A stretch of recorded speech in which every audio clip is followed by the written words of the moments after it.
Finalmente aconteceu o que muitos esperavam. A Rússia começou a vender petróleo com prejuízo. Isso acontece quando as empresas petrolíferas, devido às sanções e ao enorme desconto, são obrigadas a vender o petróleo abaixo do custo de produção, simplesmente porque não podem parar a extração.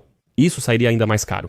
Acontece que hoje a extração de petróleo pelas empresas russas se tornou deficitária por causa dos descontos que elas oferecem aos compradores. Na Índia e na China, o petróleo russo Urals caiu para 33 a 34 dólares por barril nos portos do Mar Báltico e Negro, com desconto de 27 dólares em relação ao Brent. Mas isso não é tudo. A astuta China pediu um desconto ainda maior. E no final, os russos estão vendendo petróleo para os chineses com um desconto de 35 dólares por barril.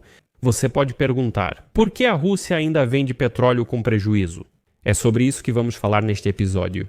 Os dados do CPLER indicaram que, em dezembro de 2025, a Rússia exportou pouco mais de 1 milhão de barris de petróleo por dia para a Índia. Parece muito, mas esse é o menor índice desde novembro de 2022, quando a Índia começou a comprar ativamente o petróleo russo barato em meio à guerra da Rússia contra a Ucrânia. E o último prego no caixão da economia russa. O chefe do Ministério das Finanças da Federação Russa, Anton Siluanov, declarou que a participação das receitas de petróleo e gás no orçamento russo vai diminuir já no curto prazo, pois as reservas de hidrocarbonetos de baixo custo estão se esgotando. Sim, o posto de gasolina não é eterno. Meu nome é Alexei Petchy, vamos discutir esse assunto juntos, mas antes de começarmos, peço que se inscreva neste canal, deixe seu like, escreva qualquer comentário e não se esqueça de se inscrever no meu canal do Telegram Petchy News, o link está na descrição. Amigos, vocês já perceberam como somos atraídos ativamente para assistir justamente notícias negativas? Tenho certeza de que a maioria de vocês, ao acordar, pega o celular para ler as últimas notícias. E são justamente as notícias negativas que chamam mais a sua atenção do que as comuns. Mas por que isso acontece e como não se sobrecarregar, especialmente durante o período das festas de Ano Novo? Para entender isso, convido vocês a assistir a este vídeo, cujo link, além de estar aqui, também vou deixar na descrição deste vídeo. Recomendo que acessem e assistam, é muito importante. Porque esse é um truque psicológico muito interessante do nosso cérebro que nos leva a prestar mais atenção justamente nas notícias negativas. Então, os analistas do mercado de petróleo surpreenderam positivamente hoje. A extração de petróleo pelas empresas russas se tornou deficitária por causa dos descontos que elas oferecem aos compradores na Índia e na China. Como ficou claro, na semana passada o preço do tipo russo Urals caiu para 33 a 34 dólares por barril nos portos do Báltico e do Mar Negro. Esse é o menor nível desde a pandemia de Covid. E o seu desconto em relação ao Brent chegou a 27 dólares por barril. Parece que já são consequências interessantes, mas isso ainda não é tudo. A China, como um verdadeiro aliado da Rússia, sentindo o cheiro de sangue, imediatamente decidiu aproveitar a situação. E alguns lotes para as refinarias chinesas eram vendidos com um desconto de 35 dólares por barril, ou seja, praticamente pela metade do preço. A China afirmou: se não aceitarem nossas condições, não compraremos seu petróleo e os russos não têm opção, pois interromper a extração é muito difícil. É um processo tecnológico muito complicado. Se você já iniciou o campo petrolífero, se ele está ativo, é muito difícil conservá-lo. Por isso, os russos não têm dinheiro nem tecnologia para isso. Vou explicar o motivo em breve. E, consequentemente, eles acabam tendo que vender esse petróleo mesmo com prejuízo, só para, me desculpe, esse petróleo não transbordar. Assim, a indústria petrolífera da Federação Russa ficou quase sem lucro, com vários projetos já no vermelho pela complexidade da extração. Vamos falar depois sobre a complexidade da extração, que é um ponto interessante. Como se sabe, continuam operando com pequeno lucro os campos petrolíferos que têm uma alíquota reduzida do imposto sobre a extração de recursos minerais. Esta é a principal receita do orçamento russo vinda do petróleo e gás. Então, de acordo com a Reuters, cerca de 20 empresas petrolíferas na Rússia pagam zero de imposto sobre a extração de recursos minerais, e obtêm um lucro comercial de 20 dólares por barril. Mesmo com os preços atuais do EURALS, cerca de 30 outras empresas usam uma taxa reduzida e também continuam lucrando. Mas isso significa que, embora essas empresas aparentemente contribuam para o orçamento, elas praticamente não pagam nada. E essa é justamente a ideia. Elas deveriam gerar lucro para o Estado. No final das contas, só os antigos campos de petróleo no Volga e na Sibéria Ocidental estão relativamente bem, porque têm grandes reservas e, o que é importante, estão próximos ao oleoduto. Já os campos que pagam a alíquota cheia do imposto sobre a extração de minerais, ou seja, o núcleo de desenvolvimento econômico que ficam longe do oleoduto e têm condições difíceis de extração, já dão um prejuízo de $5 para cada barril vendido. Mas é justo dizer que algumas empresas na Rússia ainda conseguem lucrar com o petróleo, elas ainda recebem algum, mesmo que pequeno, lucro. Aqui, a Reuters apresenta uma matemática interessante. Então, a cotação do petróleo do tipo Urals em torno de $40 já leva em conta o desconto. Desse valor, cerca de $26, ou seja, 65% vão para impostos e mais quase $4 também. Esses são os custos do poço, até $7, e esses são os gastos com o transporte desse petróleo. No final restam $3 por barril.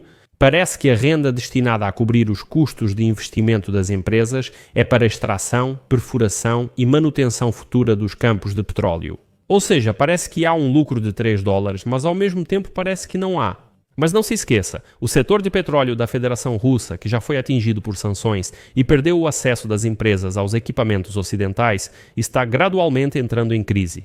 Não acredita? Veja mais números. No primeiro semestre, o lucro da Rosneft caiu 3 vezes, o da Lukoil caiu 50%, o da Gazprom-Neft caiu 54%, e a Surgutneftgaz teve prejuízo de 454 bilhões de rublos em 6 meses. As receitas do orçamento da Rússia com petróleo e gás de janeiro a novembro de 2025 caíram 21% e em dezembro foram as mais baixas desde agosto de 2020. O orçamento da Rússia para 2026 foi elaborado pelo governo com base na previsão de que o Urals custaria $56 por barril, mas até agora, na prática, os preços estão 1/3, ou seja, $30 abaixo desse nível. Mas isso é só o começo. A Bloomberg escreve que o volume de exportação de petróleo russo para a Índia em dezembro de 2025 foi de cerca de 1,1 milhão de barris, pouco mais de 1 milhão de barris por dia, o que será o menor índice desde novembro de 2022. Para comparação, em novembro do mesmo ano, a Índia comprava da Rússia quase 1,8 milhão de barris de petróleo por dia. Segundo os cálculos, na segunda semana de dezembro, com o aumento das sanções americanas ao setor petrolífero russo, as compras indianas de petróleo da Rússia caíram para 712 mil barris por dia, depois subiram para 1 milhão e 100 mil.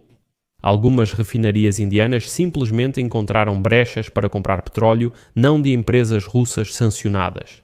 Mas isso ainda não recuperou os volumes anteriores às sanções. Mesmo assim, funcionários indianos disseram que, no fim de dezembro, as importações caíram para 800 mil barris por dia. A próxima notícia foi a que mais me deixou feliz pessoalmente. Tudo isso é compreensível, sanções, descontos, etc. Mas há uma notícia fundamental. O ministro das Finanças da Federação Russa, Anton Siluanov, reconheceu que a participação das receitas de petróleo e gás no orçamento russo vai diminuir no médio e longo prazo, porque as reservas de hidrocarbonetos de baixo custo na Rússia estão se esgotando.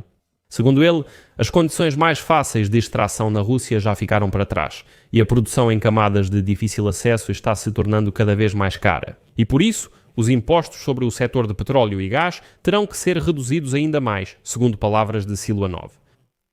Estamos prevendo regimes fiscais adicionais e preferenciais, e entendemos perfeitamente que não podemos contar com altos níveis de receitas de petróleo e gás no longo prazo. Isso é importante porque, se as empresas já hoje estão operando no prejuízo com uma extração relativamente fácil, o que acontecerá se a extração se tornar várias vezes mais cara? Além disso, não se esqueça, se o imposto sobre as empresas de extração de petróleo for retirado, o orçamento será preenchido às custas da nuvem. Segundo Siluanov, neste ano a participação das receitas de petróleo e gás no Tesouro caiu para 23%, embora há alguns anos chegasse a 50%.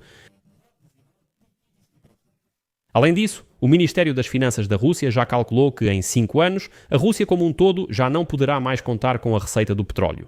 No cenário básico, que foi elaborado com o preço do petróleo a $69 por barril, A participação das receitas do petróleo e gás em 17 anos cairá para 13% do orçamento e, no cenário conservador, que parte de um preço do petróleo mais baixo, para 9% do orçamento, mas, como você sabe, não há preço de $69 ou algo próximo.